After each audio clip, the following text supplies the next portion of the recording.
A man is dead following a shooting that occurred Saturday in Manhattan in the 700 block of North 4th Street. 58-year-old David Stovall was found with gunshot wounds and later was pronounced deceased after officers found him just after 9 p.m. As part of the investigation, RCPD executed a search warrant early Sunday morning in the 3600 block of Saddlehorn Trail in Ogden. 20-year-old Aiden Keener was arrested in connection with the incident on probable cause offenses of murder and kidnapping. This is an open and ongoing investigation. Additional details will be released as they become available. Manhattan residents may soon be protected from discrimination based on their source of income. City commissioners Tuesday will discuss expanding the city's non-discrimination ordinance to bar landlords, property owners, and real estate brokers from refusing to rent to prospective tenants who want to pay with legal income other than job wages.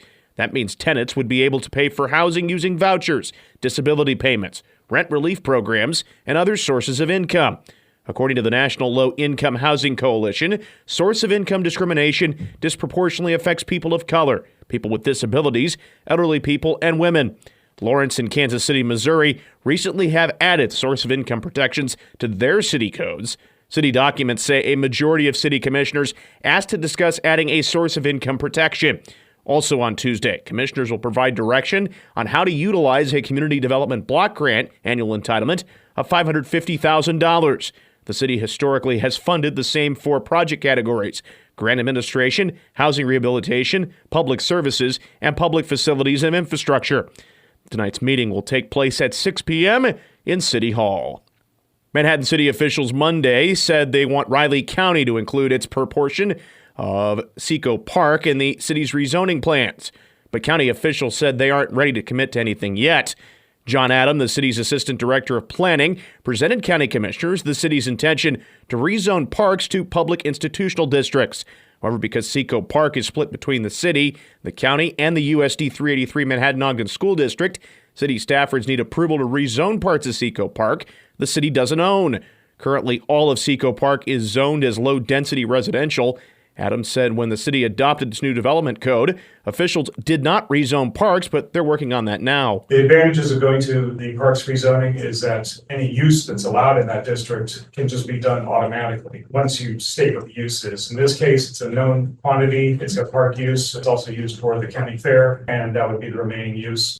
According to county documents, USD 383 already has agreed to allow the city to rezone its section of Seco Park.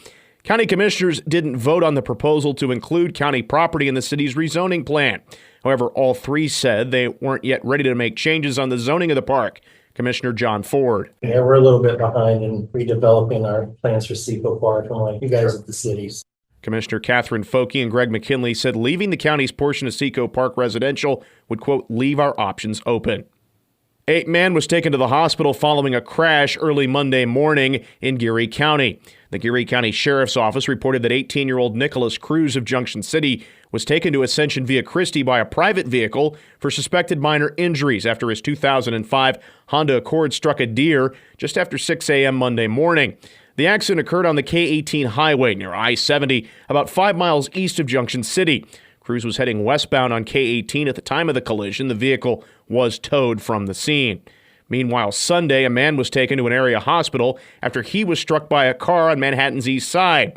The collision was reported just after 9 p.m. in the 900 block of North 10th Street, about 3 blocks east of K-State.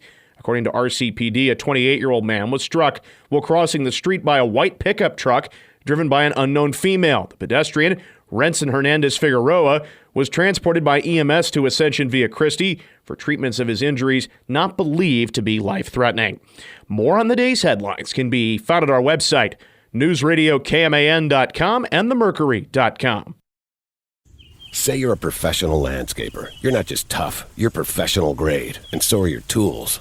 Because you got best-in-class Echo X Series products. You got a perfect balance of power, weight, and performance from a professional-grade 56-volt battery system. Max-out battery tech that gives 100% power till a 0% charge. Echo X Series means best-in-class tools for best-in-class pros. So when we say Echo is professional grade, we mean it. Echo. Power on and on. Hey, it's me, the Quenchies. I'm that late afternoon craving you just can't shake. Wait, what's that? Welch's Grape Aid? No! Made with real fruit and no added sugar, Nothing answers the call of the Quenchies like Grape Aid. Got the Quenchies? Grab a Grape Aid in your juice aisle. Good morning, I'm Troy Coverdale with your sports headlines. The K-State Wildcats will be down linebacker Bo Palmer the remainder of the season. The 6'2 senior suffering a knee injury as the Cats picked up a win at West Virginia Saturday night. Bo hurt his knee, and we'll have lost him for the season. I'm sick for Bo because I saw it happen to him a few years ago, and he battled his butt off to get back here and play for his buddies. And he played his best game of the season last year against KU when we needed him, when we were down some guys. But that's going to put a lot more stress on all those linebackers to kind of fill in the snaps we're losing with Bo. Head coach Chris Kleiman on the backup to Austin Romaine this season. He had made 8 tackles, 1 for loss. K-State will hit the field against Kansas at 7 Saturday night at Bill Snyder Family Stadium. Coverage on News Radio, KMAN, and 101.5 K-Rock will get started at 3 with PowerCat Game Day.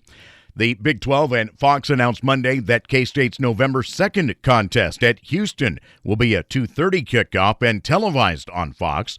The game at Houston follows the Cats' homecoming contest this weekend. The Kansas City Chiefs are also down a defensive player as injuries continue to mount for them. Corner Jalen Watson suffered an ankle fracture in Sunday's win at San Francisco. NFL.com's Ian Rappaport first reported the injury. Kansas City will visit the Raiders this coming Sunday at 3:25. Coverage on News Radio KMAN. In the NFL last night, a pair of Monday night affairs as the Arizona Cardinals rallied to beat the Chargers 17-15. Baltimore's Lamar Jackson threw for 281 yards in a 41-31 win over the Tampa Bay Buccaneers. Have a great day. I'm Troy Coverdale.